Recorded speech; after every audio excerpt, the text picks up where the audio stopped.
Bismillahirrahmanirrahim. Assalamualaikum warahmatullahi wabarakatuh. Perkenankan, saya ingin men-sharing sesuatu yang mungkin bisa bermanfaat bagi kita semua, khususnya adalah untuk mengolah pikiran kita dan jiwa kita untuk menjadi lebih tenang. Karena ketenangan ini akan memberikan hasil yang produktif, ya, hasil yang baik dalam kehidupan kita. Teman-teman sekalian, berbagai masalah itu datang dan pergi. Tidak ada satupun dari kita untuk mengharapkan mendapatkan masalah di dalam kehidupan ini. Namun demikian, masalah itu akan tetap datang, dan tentunya ini meminta kita untuk memiliki tips ya, bagaimana menghadapi masalah dalam kehidupan. Dan masalah itu yang datang membuat kita sedih, terkadang bisa marah, jengkel. Dan kejengkelan, kemarahan, juga kesedihan itu bisa menutup hati kita dari yang namanya iman, dari namanya semangat, dan bisa menurunkan produktivitas kita. Karena dalam hidup ini kita mesti beramal soleh, beramal baik. Dan jikalau hati kita sudah tertutup karena masalah itu, dengan kesedihan, dengan kejengkelan, dengan kemarahan, sepertinya dunia akan menjadi sempit dan kita menjadi tidak tenang. Izinkan saya untuk menyampaikan tips untuk kita agar kita bisa menjadi hidup tenang dalam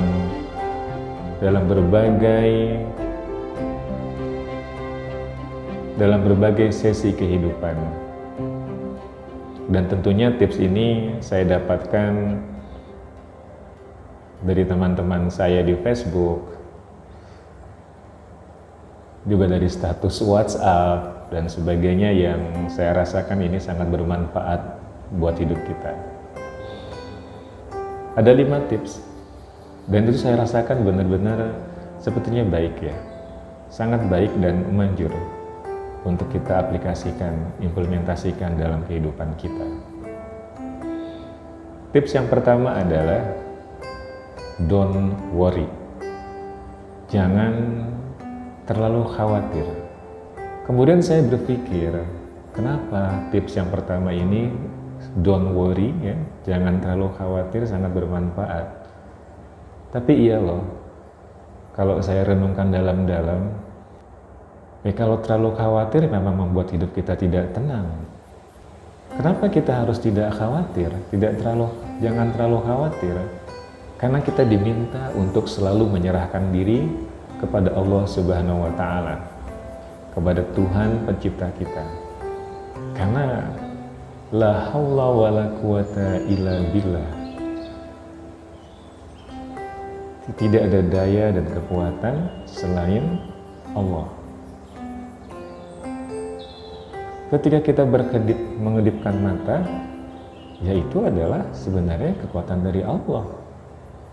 Karena kedipan mata itu memerlukan sebuah sistem ya, bukan hanya mengedipkan mata saja, tetapi ada jantung yang memompa darah, ya, sehingga mata itu bisa berkedip juga karena hidup, syaraf dan sebagainya, dan itu semua di luar kontrol manusia. Pun ketika kita ada di dalam kandungan ibu kita, sebenarnya kita nggak bisa ngapa-ngapain. Kita nggak bisa ingin itu, ingin ini, tidak. Semua itu sudah Allah yang berkuasa di situ, dan kita akhirnya bisa lahir.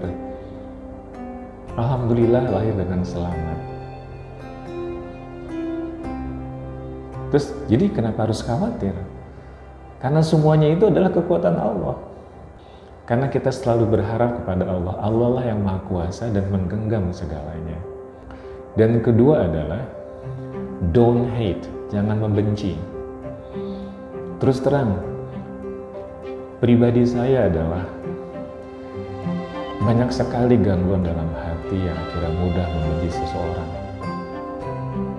Bisa jadi adalah temperamen saya dan juga faktor lingkungan, ya, dan juga dalam salah satu fase kehidupan mempengaruhi ya, hati dan jiwa saya sehingga gampang untuk membenci seseorang. Bisa jadi seperti itu. Kita bisa belajar bagaikan muscle ya, otot-otot kita ini bisa dibentuk, bisa dilatih. Begitu juga hati ini untuk tidak membenci.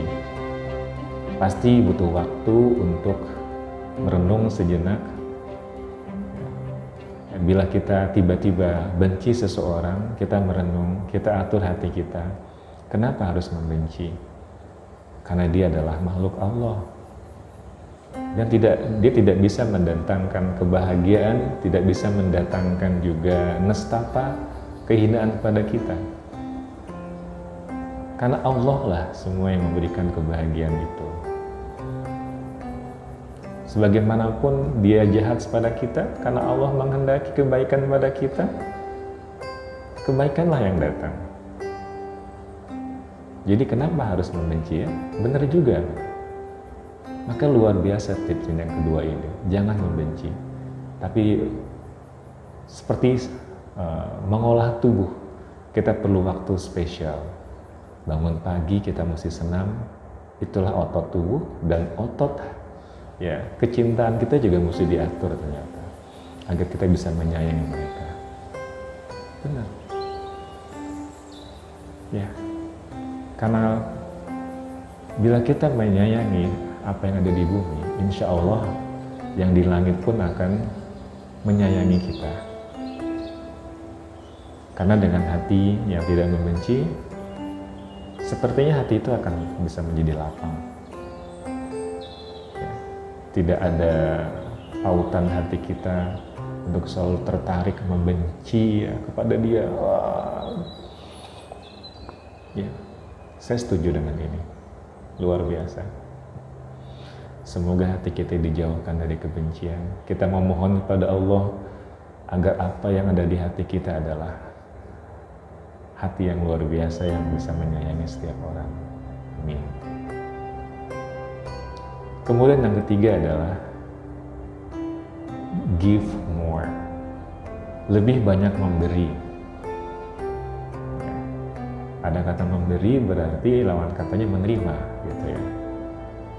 Berarti di sini kita harus memberi, tapi memberi apa? Mungkin apapun kita bisa beri ya. Senyuman, ayo kita beri senyuman, mungkin itu hal yang kecil yang bisa kita lakukan tanpa modal. Modalnya itu ya senyuman, hati kita, fisik dan hati. Kemudian juga bisa memberi sedekah, seperti itu. Ya, dengan banyak memberi, hati menjadi tenang. Bagaimana kok bisa seperti itu secara saintifik? Oh, ini tidak saintifik. Ini adalah hal yang pasti, ilmu pasti, dan ini datangnya dari langit ya, dari Allah Subhanahu wa Ta'ala. Ketika kita lebih banyak memberi, insya Allah datanglah ketenangan itu pada diri kita. Memberi, tentunya memberi hal yang baik, ya, bisa moral, bisa materi, sesuai dengan kemampuan kita. Itu yang ketiga. Kemudian yang keempat adalah expect less. Kurangi berharap terhadap manusia. Ya, tidak terlalu berharap pada manusia. Mungkin kembali lagi kepada yang kedua tadi ya. Allah itu maha besar, Allah maha agung. Ya, semua sumber itu ada pada Allah. Kekayaan itu milik Allah. Kebahagiaan itu milik Allah. Jadi semua itu adalah Allah yang memberi, bukan manusia. Ya manusia memang secara fisik bisa memberi uang, tapi itu adalah karunia Allah. Yang menciptakan adalah Allah.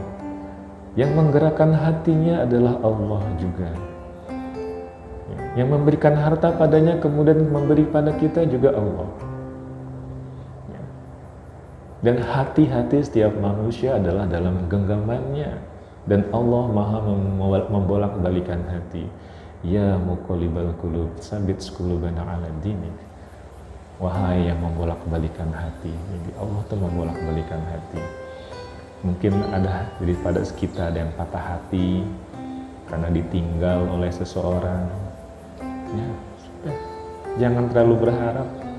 Yang penting kita sudah berusaha semaksimal mungkin memberikan cinta kita dan mempertahankannya dan memberikan yang terbaik sesuai dengan kewajiban tugas kita. Kalau pergi ya biarkanlah. Jangan terlalu berharap sekali dan kembali lagi jangan terlalu khawatir. Yang penting satu, kewajiban kita sudah kita laksanakan dengan baik. Dan kalau kita salah, kita sudah minta maaf dan sebagainya. Kita kembalikan kepada Allah.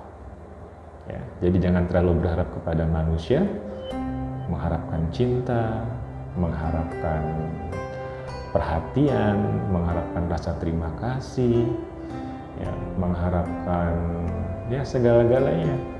Tidak perlu, karena sumber ya kekuatan adalah Allah. Itu yang keempat dan terakhir, tips yang diberikan oleh teman-teman saya dari media sosial. Yang kelima adalah live simply atau hiduplah sederhana. Dengan hidup sederhana, insya Allah hati kita menjadi tenang. Kita mensyukuri apa yang ada. Kita meminta kepada Allah agar kita pandai bersyukur. Allahumma a'inni ala dzikrika wa syukrika wa husni ibadatik. Ya, semoga Allah memberikan petunjuk pada kita untuk selalu bersyukur. Ya, live simply. Jadi tidak terlalu ngoyo memikirkan sesuatu yang terlalu tinggi, ingin ini, ingin itu. Mensyukuri apa yang ada. Luar biasa ya. Karena Allah juga punya bukan sekadar teori ya, cuma diajarkan sama kita kalau kita lebih banyak bersyukur maka Allah akan menambahkan nikmatnya pada kita. Luar biasa. Ini adalah hukum ya, bagaikan kita mematikan lampu pakai saklar, kita matikan mati ya mati, kita hidupkan ya hidup. Nah seperti itu, kita bersyukur nikmat pasti tambah. Bersyukur, oh alhamdulillah ya, meskipun kita ada ya rumah ini ternyata kita syukuri, oh alhamdulillah. Belum punya mobil, wah nggak apa-apa, masih ada motor, alhamdulillah.